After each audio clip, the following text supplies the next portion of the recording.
It's 10 o'clock. This is Sky News at 10. Our top story: thousands of passengers affected. Political leaders in Essex say they believe migrant hotels must close, pointing to rising community tensions and the strain on policing. Also tonight, one of the strongest earthquakes ever recorded shakes the Pacific, triggering tsunami warnings from Asia to America. A student is convicted of assaulting two female police officers at Manchester Airport in a fight that went viral on social media.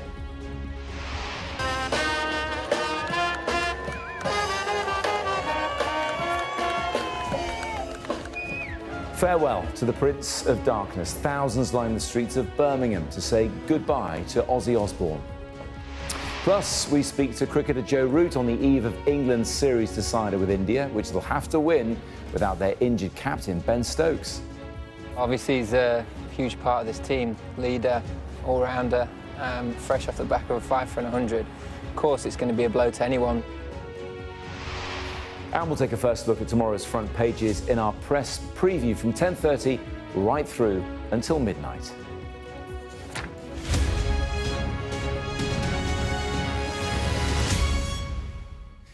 Good evening. The organisation that runs air traffic control in the UK is under fire once again tonight after a second major outage in 2 years. A glitch this afternoon caused cancellations and delays for thousands of passengers.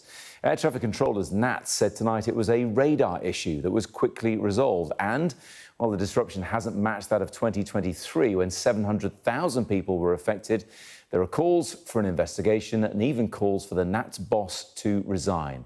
Amelia Harper is at Heathrow Airport for us tonight, and Oliver Whitfield-Mircic is at Gatwick. Amelia, to you first. Things getting back to normal, but there are still delays this evening. Yeah, well, airlines tonight really trying to recover their flight operations after significant disruption as a result of a major issue with air traffic control. And as a result, Matt, this afternoon, all UK outgoing flights were grounded as a result of what we now know was a technical issue with one air traffic control centre, and it impacted flights not only here at Gatwick, but Heathrow, but also at other airports, including Gatwick, Birmingham, Manchester and Edinburgh. Over 100 flights were cancelled today, the majority being here at Heathrow. This technical issue, as you said, to do with radar, has now been resolved, but we have this statement that's just come in the last few moments from National Air Traffic Control. A spokesperson has said this was a radar-related issue which was resolved by quickly switching to the backup system, during which time we reduced traffic to ensure safety. There was no evidence that this was cyber-related. So in the last few moments, a little bit more detail about what has happened here today. But in terms of how it unfolded, at around 4:15 p.m, we had a statement from NATS saying that they had had an issue with one of their air traffic control centres. This was one of their control centres in Hampshire. And for context, there are two that control the UK airspace, and the other one being in Scotland. And this particular one not only controls the complex airspace in and around London, but also around 200,000 square miles of airspace over England and Wales. Then about 50 minutes later, we had a statement to say that the technical issues had been resolved by engineers, but thousands of passengers have been impacted today. Not great if you're trying to go away on holiday, but in terms of what's happening here at Heathrow now, as I said earlier, the majority of flights were impacted here at Heathrow. Flights are now taking off at the usual departures timetable of 45 flights an hour. Delays are still around 70 minutes for passengers, but questions crucially tonight about how this could have happened. You're right there. Twice in 2 years, Oliver, makes passengers nervous, but some of Europe's biggest airlines are also demanding answers tonight. Yes, and there is questions coming from the political sphere as well, with Sir Ed Davey, the leader of the Liberal Democrats, saying it's utterly unacceptable. It's simply not good enough at a time when thousands of families are preparing to go on a well-earned break, and he's calling on the government to launch an urgent investigation into whether the system is fit for purpose. Airlines are absolutely furious too, including two of Britain's so-called low-cost carriers, that's EasyJet and Ryanair. Starting off with the orange liveried planes at EasyJet, the chief marketing officer there says that it is extremely disappointing that once again air traffic control issues have affected its customers. He says he wants to know from NAT what steps are being taken so that this issue does not continue. Over at Ryanair, which is certainly more bolshy when it comes to marketing and to criticism, it's not holding back any punches. It wants to see heads to roll, and the head on this occasion being the person who leads NAT. That's Martin Rolfe. This is what we heard earlier on from Dara Brady as he spoke to Sky News. Well, ultimately, if you can't do the job, well, then you move over and let somebody else do it. This isn't the first time that we've had an issue. It's not a once-off.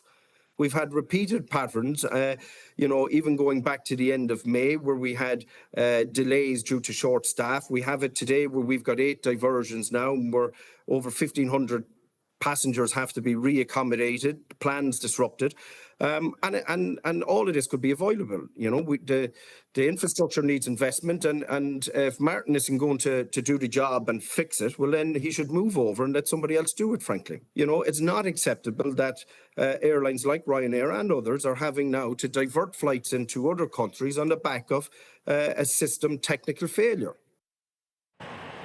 Sky News approached NAT earlier on to request a comment in relation to that call for the resignation of Martin Rolfe. So far, we haven't had an answer. Instead, the company has apologised to customers for the disruption that has been caused. These grumblings about NAT's performance has been going on for a number of months, but clearly this evening they are coming to quite a head. Oliver, Amelia, thank you both very much indeed.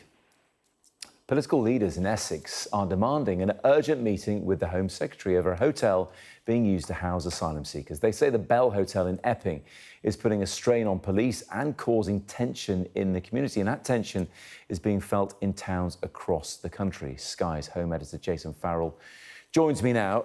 Jason, a lot of people will be looking at this around the country, so tell us more about what they're saying in Essex.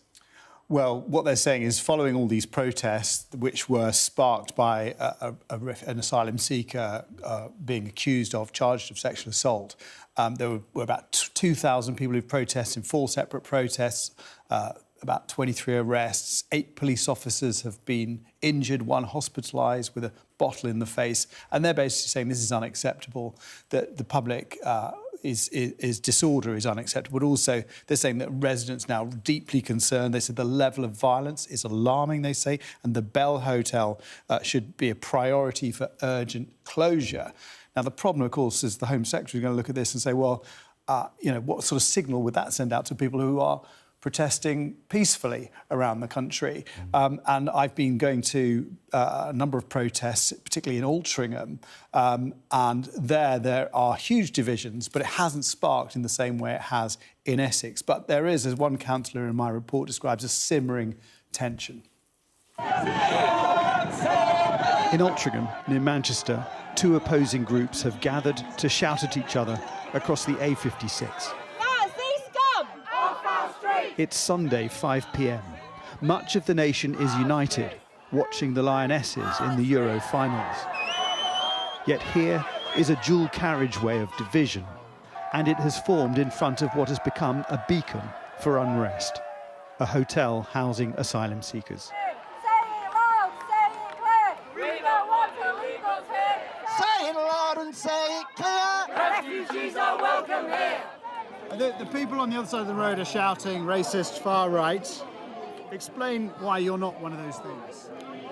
Because I've always treated everybody I meet in life the same, regardless of where they come from. I'm not racist. It's about putting the country first and the people of the country first. Your concern is the cost? The cost of everything. They shouldn't be here. We stopped the Germans and we can't stop dinghies. Somebody's taking the mick, aren't they? I'm looking out for the welfare of my own children, my own son, my own nieces and nephews. Yeah. And why do you feel that poses a risk to them? These people, I am not a racist or far right or anything like that. I'm just a working mum. But what what I feel is that these people that are coming over without any documentation, we don't know any of their backgrounds. There's a children's school just there, there's a grammar school, girls' grammar school there. I work here, I see it. I don't feel safe in my own community. Those supporting the migrants have formed a protective line. This is very frightening, I think. So we're just here to show support for the refugees in the hotel. These people are desperate. They're desperate people. And most of the people at this hotel are young men, though, aren't they? It doesn't matter. Even young men are desperate. You know, I know young men of 18, 19 who've come over, and they don't come over for a laugh. They literally don't. They're coming over because they're escaping something terrible in their own country. And by housing refugees in this hotel, we haven't taken away accommodation from anybody in Britain. You know, there are homeless people in Britain before refugees turned up. So let's be very clear about that. Yeah. Well, the guys over there would say, but those homeless people aren't being put up in hotels. Well, the question should be, why are they being put up somewhere? Why have we got homeless people? It's a decision of government, not of refugees.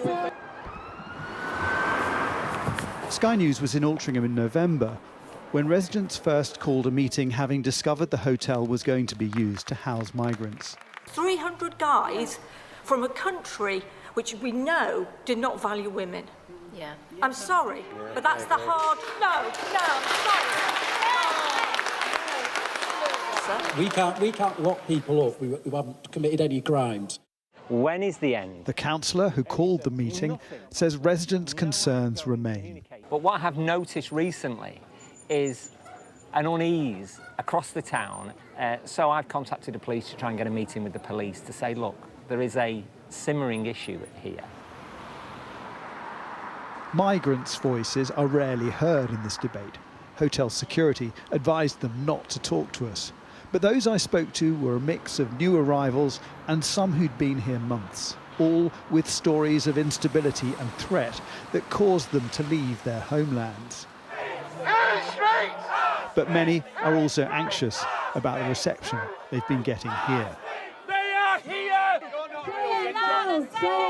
At this protest, both sides see the hotel as a symbol of broken promises from successive governments, a failure to manage migration in a way that doesn't inflame communities. And what remains is anger. And managing and containing that anger is a growing challenge.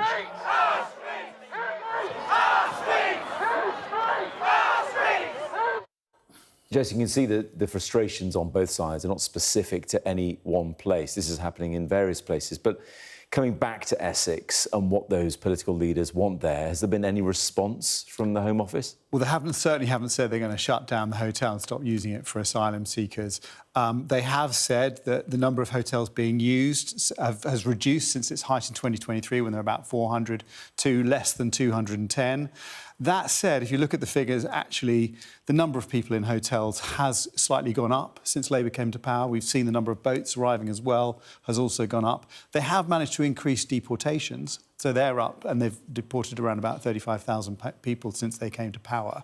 But the problem they've got, of course, is that Keir Starmer said he was going to end the use of hotels for asylum seekers. And it sits a little bit like David Cameron's promise to reduce migration to the tens of thousands. It's going to hang around his neck until he does it. And certainly if it starts to go in the other direction, it could be extremely politically damaging. Jason, thank you very much indeed. Next, a student's been found guilty of assaulting 2 female police officers at Manchester Airport last year. Mohammed Fahir Amaz broke the nose of one of the officers as they tried to detain him after an earlier assault. Our North of England correspondent Katerina Vitozzi reports. The man in the light blue tracksuit is Mohammed Fahir Amaz, confronting a man he said had insulted his mother. He headbutts him and follows up with punches. This set the scene for what came next. Police officers were called, and at a car park pay station they moved in to arrest Amaz on suspicion of assault. His brother, Mohammed Ahmad, was with him. In a flurry of punches, Amaz strikes PC Lydia Ward in the face, breaking her nose. PC Ellie Cook is also struck. CCTV pictures didn't record the sound of what was going on, but the officers' body-worn cameras did. PC Ward's screams can be heard. As other officers arrive, the extent of her injuries can be seen. Amaz was found guilty of causing PC Ward actual bodily harm. of the assault of PC Cook and the earlier airport assault. He's been remanded in custody. But after 10 hours of deliberating, the jury here at Liverpool Crown Court were unable to come to a decision on the charge that related to both brothers, that of causing actual bodily harm to the male officer involved in this case, PC Zachary Marsden. In response to today's verdicts, the Chief Constable of Greater Manchester Police said, whilst assaults on police officers are sadly not uncommon, 44 of my officers are assaulted every week across Greater Manchester, such attacks can never be justified. Our officers are decent people who routinely place themselves in harm's way to protect the public. They deserve our respect and support. The Independent Office for Police Conduct is investigating the behaviour of the officers that day in July last year to determine whether anyone breached the standards of professional behaviour, particularly regarding a kick to Mr Amaz's head by PC Marsden after he'd been tasered. Prosecutors have already decided that no officers will face criminal charges. Katerina Vitozzi, Sky News, Liverpool. Millions of people on both sides of the Pacific Ocean were evacuated today because of one of the biggest earthquakes ever recorded. The 8.8 magnitude quake, which struck off the coast of eastern Russia, led to tsunami warnings from Asia to America. Our science and technology editor, Tom Clark, has more. Few people on Earth will have experienced an earthquake this powerful. Or one where the shaking seemed like it would never stop. We saw people running out from houses. Everyone was running to the city square where we were because it was an open area. And then in 15 to 20 minutes, it started shaking again. Cool heads kept a cancer patient safe during surgery in an 8.8 magnitude quake, the sixth most powerful in the last 2 centuries. Occurring on a fault notorious for causing tsunamis and where seismic stress has been building since the last mega quake here in 1952. The epicentre was here, just off the Kamchatka Peninsula, on the Kuril-Kamchatka Trench, where the Pacific tectonic plate dives under the Okhotsk and North American plates. A tsunami's power comes from the fault on the seafloor, where tension builds on the moving plates. In this case, 6 metres worth of movement held back over 7 decades. When that tension is released, it causes a megathrust earthquake, a sudden upwards jolt of the seafloor that shifts the ocean sitting on top, sending a tsunami wave outwards. Close to the epicentre, like here in the Kuril Islands, a wave reported to be up to 5 metres surged inland. The lack of people in the region a likely factor in no fatalities being reported, at least so far. But tremors and rockfalls appeared to be just as terrifying to its sea lion population, filmed escaping into chaotic seas. Given the size of the quake, warnings were issued across the Pacific. Warnings heeded in Japan, hyper-vigilant following the 2011 tsunami that killed nearly 20,000 people. I was very scared. The warnings were for all over Japan, so I was frankly scared. The waves arrived but were mild compared to what this country has endured before. Hawaii, also on high alert, recorded waves approaching 6 feet, but warnings were quickly stood down. Huge quakes don't always cause tsunamis of corresponding size. This may be a near miss for millions living in the path of a potential wave, but a test of the Pacific's preparedness nonetheless. Tom Clark, Sky News.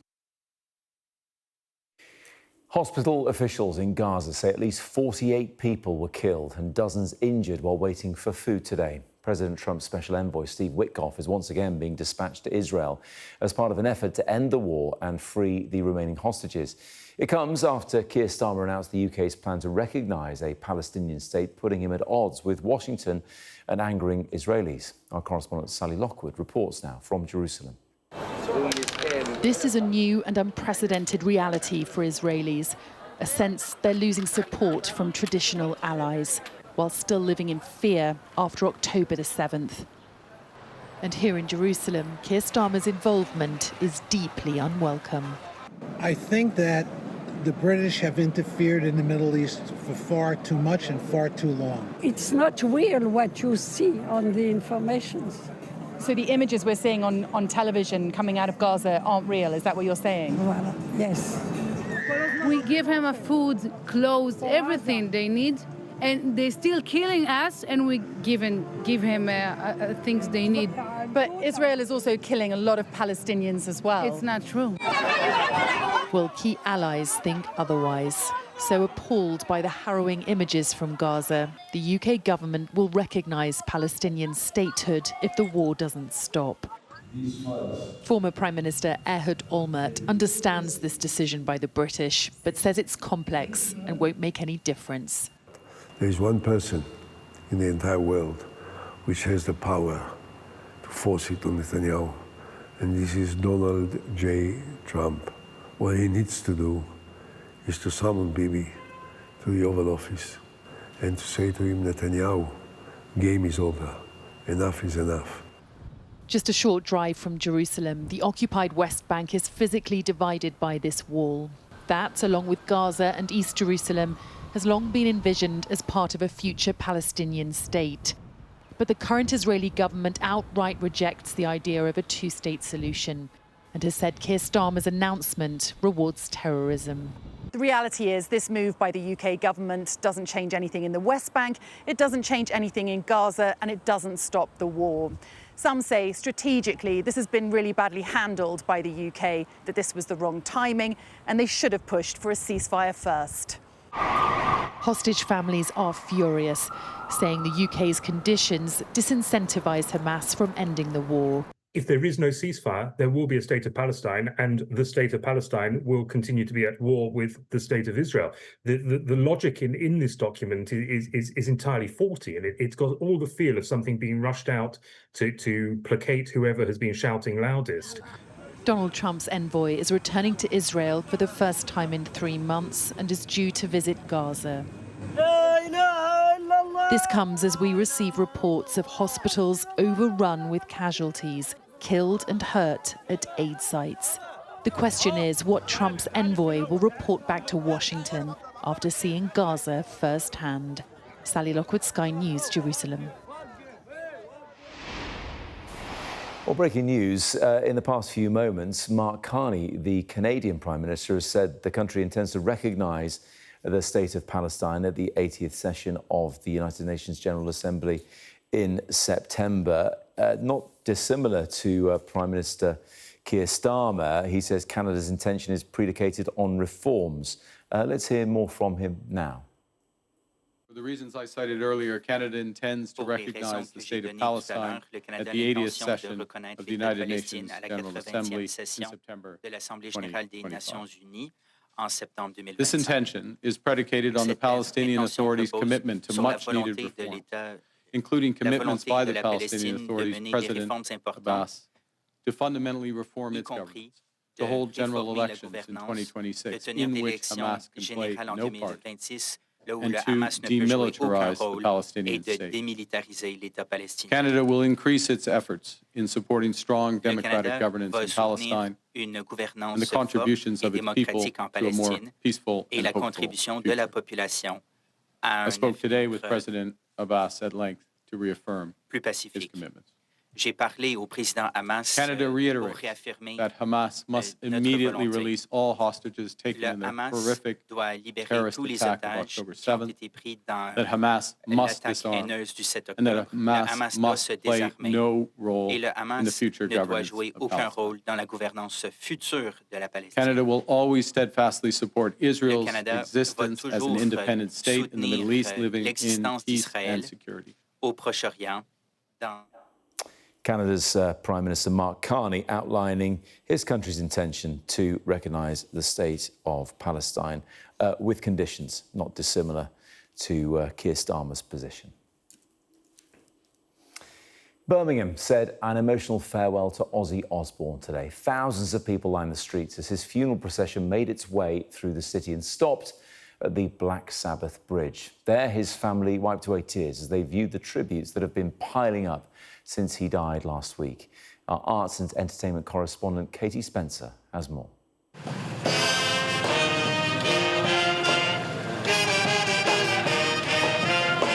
The sea of black was always a given, but this wasn't about respecting funeral traditions. Ozzy himself has said he wanted his send-off to be a celebration, not a mope fest, as he put it. This his final tour in the city that meant so much to him. He meant so much to them. For those closest to him, his children, his soulmate Sharon, the emotion was raw.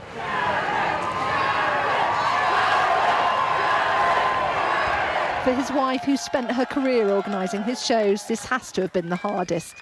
They didn't have the strength to stay long, and after they left, fans flooded the streets to lay flowers.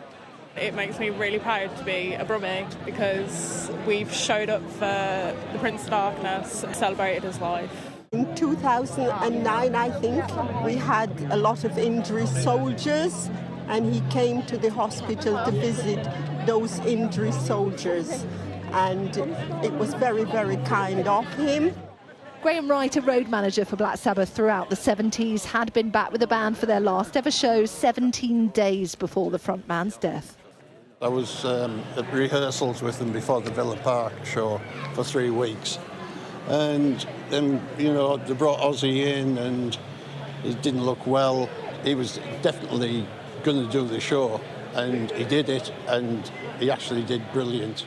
I mean, he sang well, and the band played well, but obviously it was a shock that he left us so early. Not since the death of David Bowie has an artist prompted such an outpouring. From an era of preening rock gods, he was the real deal, who meant so much to fans. And while he was one of the most notorious figures in rock, he remained as Brummie as can be.